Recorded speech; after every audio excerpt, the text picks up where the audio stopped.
Learning objectives. At the end of this topic, you will be able to describe bar graph featuring the title of the graph, what the axes represent. Have you ever wondered why we use graphs? Graphs are used for many different reasons and can be found all over. We see them in newspapers, magazines, and on televisions because they help us to communicate information. Bar graphs are used to display data. A bar graph uses horizontal or vertical rectangular bars that level off at the appropriate level. The broadness of each bar must be of the same size. Each bar represents the data for one of the data groups. Look at the vertical axis and the horizontal axis. These axes represent the information. In this bar graph, the vertical axis represents the amount or value of money spent.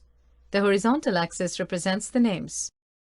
The scale that represents the quantity must be consistent. Each bar graph must have a title. The title is given at the top of the graph. Now that we understand all the pieces that go into a bar graph, we are ready to discuss the analysis of a bar graph. Let's discuss the analysis with Anu. What information can you give us about the bar graph, Anu? The bar graph shows how much Akash, Abhi, Surya and Arun spent on the stationaries. What else can you tell me? This scale for money spent has a difference of 2 rupees. The graph shows Akash spent 10 rupees, Abhi spent 6 rupees, Surya spent 8 rupees, Arun spent 4 rupees on the stationaries.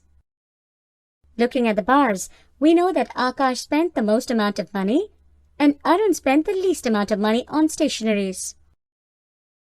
We can say Abhi spent 2 rupees less than Surya. Akash spent 6 rupees more than Arun.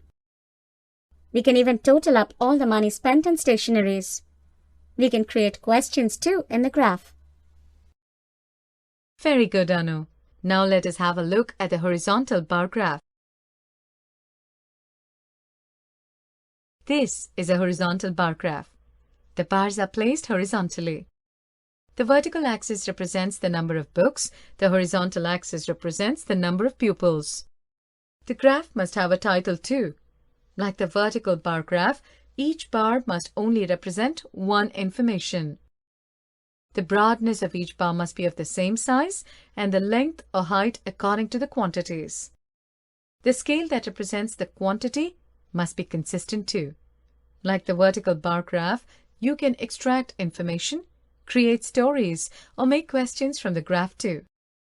Now that you have some understanding of the horizontal bar graph, let us do some activities.